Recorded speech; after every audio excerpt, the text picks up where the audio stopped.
Hey guys, Helen Hart-Smith here again from the Heart of the Witch's Path. Hope you're having a great day. I'm here soaking up some summer, well, shade. Not really sun. This skin is a little too white to be exposing myself to a lot of sunlight. It doesn't end well. It ends up lobstery. Kind of like this pot right here or there. Let's avoid that, shall we? So here we are with the Cancer installment for my 2018 Master Spell series.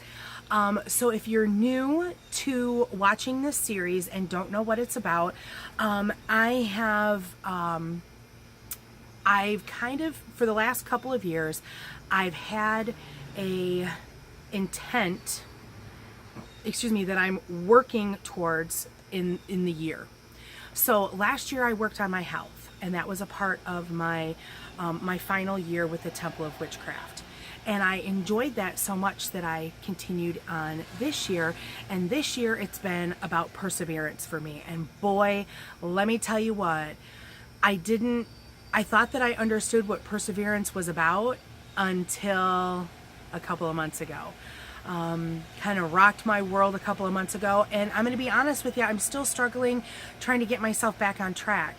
And I think the biggest lesson to be learned with perseverance is, besides don't give up, the second thing is to be gentle and to be kind to yourself, because sometimes you can't bounce back from something super quickly, and that's okay. It's okay. So before kind of getting into what the spell work is for this month, let's cover the correspondences for Cancer and give you some ideas for things that you can work with. Okay, so if you are born between June 21st and July 22nd, welcome to Cancer. You're a Cancer. Okay, so the planet that corresponds with Cancer is the moon. And so if you're, if you know your witchy stuff, then you know that the moon is all about your emotions. It's all about motherhood, because it's the moon is that 28-day cycle that as women we also experience. And it's about intuition. A lot of moon magic has to do with, divination and working with your intuition and developing it. And so it's good work and it's exciting work. So as far as element goes, a Cancer is a water sign. And then when it comes to its qualities, it's cardinal. Okay. Stones that are associated with Cancer are going to be moonstone, pearl, and beryl. Okay. Herbs and flowers that correspond with Cancer are going to be poppies, water lilies, white roses, and moonwort. And then finally, colors that go with Cancer are going to be pale blue, silver, and white. Okay, so normally what I try to do when I'm coming up with spell work for the month, I look at the sign. So as a Cancer falling into the water element, then I usually go with some kind of a water magic. I'm either going to, make a spray, or I'm going to drink a lot of teas, or do some potion work or things like that. But I actually I received some intuition, some inspiration, some intuitive inspiration from the lesson 4 of the first year of Christopher Penczak's Temple of Witchcraft series. And so if you follow the channel, then you'll know that this year I'm actually one of the TAs for Christopher's first year students. And so the students have just turned in their lesson 4 homework. And so in going through that, I was reminded of an exercise that really spoke to me on a very personal level when it came to this perseverance stuff. Okay. And so the exercise is about seeking a vibration with your intent. Okay, this kind of falls into affirmation work a little bit, in that you're saying, I seek vibration with perseverance. Okay, that would kind of be the intent for this particular year. And so I thought about that, and it just really struck home that there was something here that I needed to explore. And so I went ahead and I did some journeying, and with the intent of seeking the vibration of perseverance. Okay, and so I'm in meditation, and I'm with my totem animal, Two Paws, which is my wolf, and we are journeying in the middle world, and I'm seeking the vibration. And so all of a sudden I'm met with bright light. Okay, so I really couldn't see anything that was in front of me, and I heard this voice saying to seek clarity, that in order to understand perseverance, I had to see it. I had to see it happening. I had to use clarity to see the end game in whatever I was doing. What was I persevering through?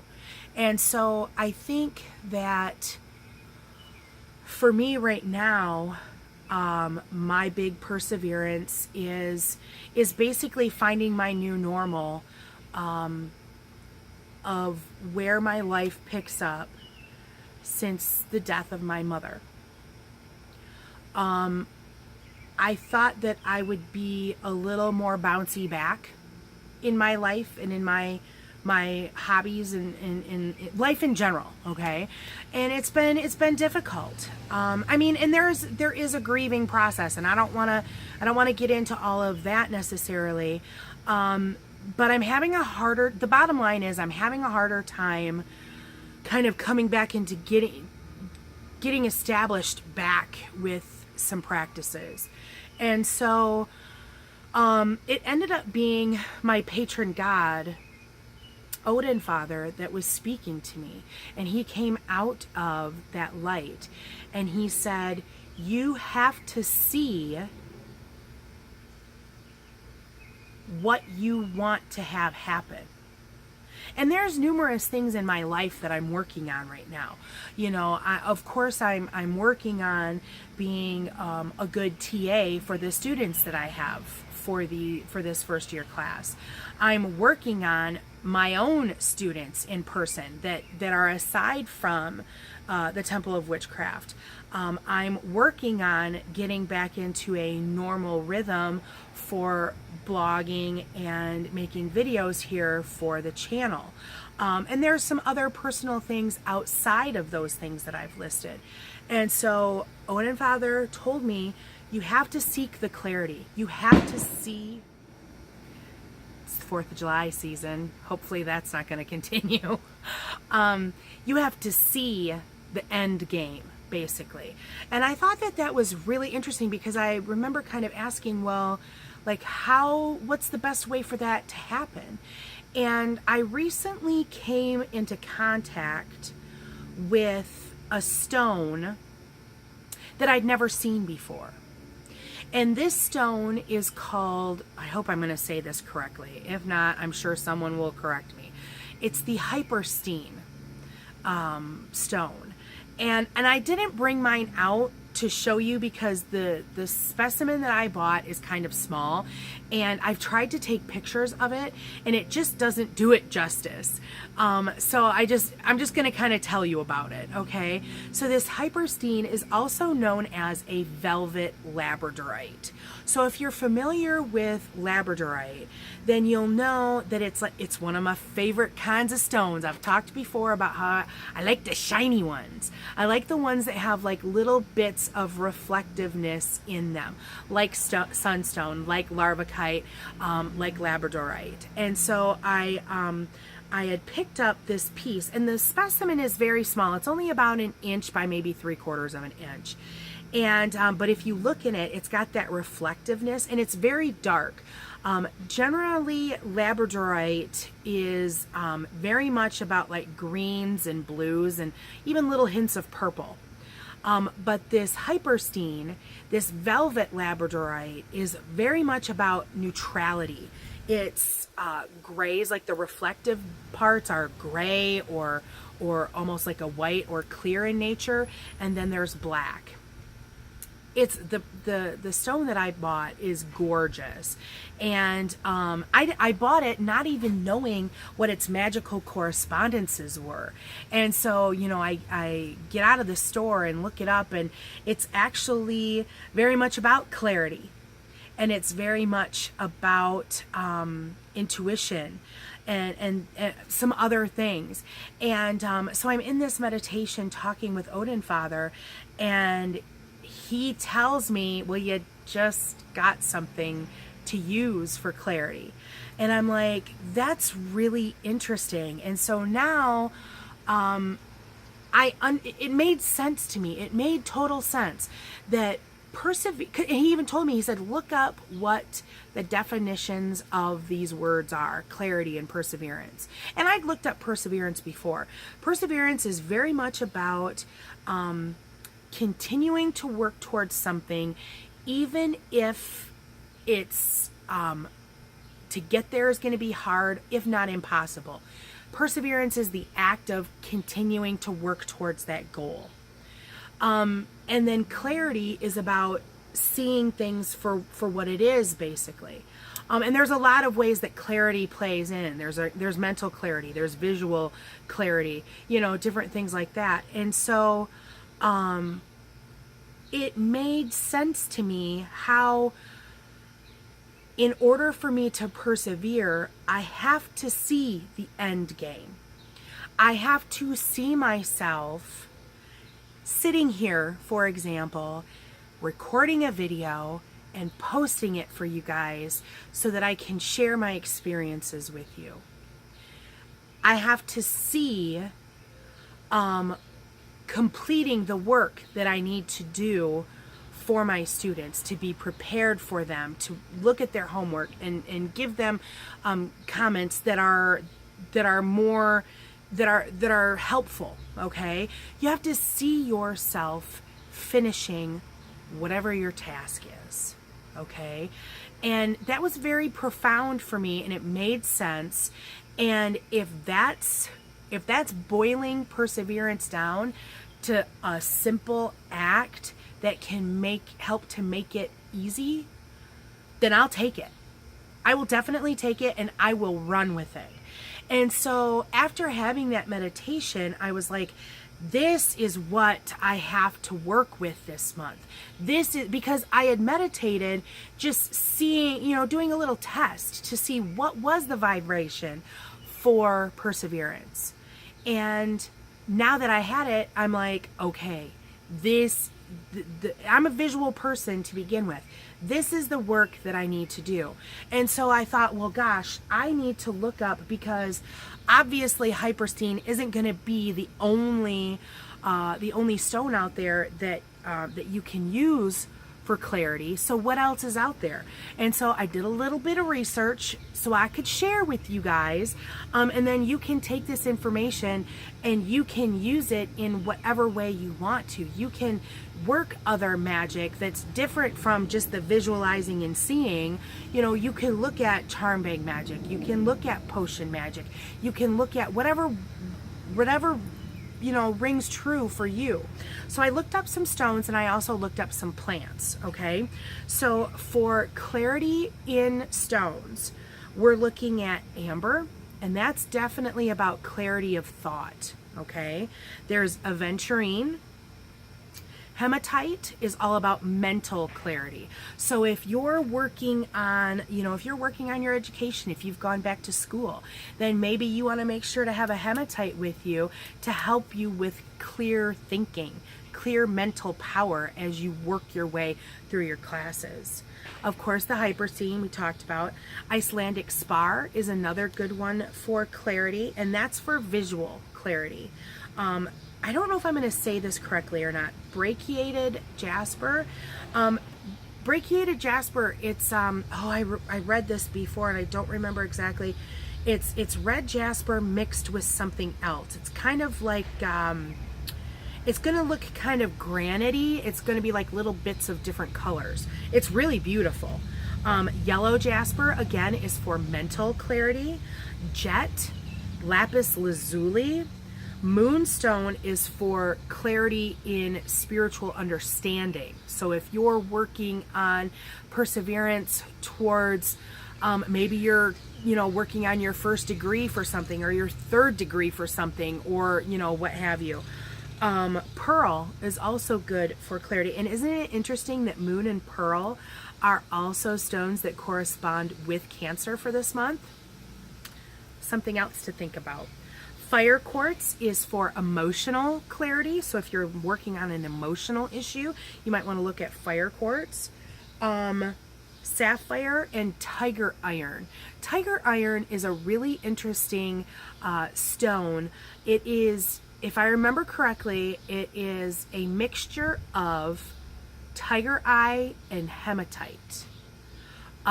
So I actually have a massage wand that I picked up that it's just got some really interesting markings and things like that. If I'm not right in what the mixture is, and let me know down below.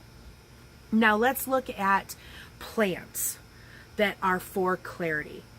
Caraway, citronella, mustard, rosemary, oat straw, periwinkle, rue, summer savory, spearmint, vanilla, and walnut. Those were just a few that I found quite easily, and most of these have to do with mental clarity. Now let's talk about ways that you could use like either one. There's some of these herbs that you shouldn't ingest. Like I know rue you should not ingest. And I'm not sure if citronella is safe or not. But you could definitely take any essential oil from any of these, and you could anoint a candle and use that to help with clarity so that you can, keep working towards your end goal. I believe oat straw, definitely spearmint, vanilla, walnut. Those are all things that you can ingest. So maybe you could do a tea. Rosemary, of course, you can ingest as well. Maybe you could make a tea of these things towards, working towards clarity. Just some things to think about there. And then stones, you can wear them, you can carry them. You could make a charm that took any number of these things on the list and make a charm and carry that charm with you. Some people call that a charm bag. Some might even call it like a fetish. Whatever label you want to give it, that's fine. But those are some ways that you can look at using clarity to help you in your perseverance as you're making your way to the end goal. Okay, so if you learned something from this video or liked it, please give it a thumbs up. I'm hoping this was really helpful for me on my journey this year because, I'm feeling stalled out in a lot of things. And so I'm trying to kind of get myself back on track. And I'm hoping that I feel good just having had the thought. Okay, and so what's going to happen when I actually implement it? That's going to be even better. So yeah, definitely I'm thumbing up my own video. How about that? If you haven't done so already, please hit that subscribe button. We'd like to have you come back to the channel here. Check out all the groovy things we got going on. There's a new Facebook page. I finally made a Facebook page for Heart of the Witch's Path, so you will find a link to that in the description box below. There's also a link there to my Instagram account. If you're interested in following Kathy, her handle on Instagram is slaysvamps, so check her out. Yeah, that's it. That's it for this video. So thanks for watching, and thanks for walking the path for a little while with me. Until next time, blessed be.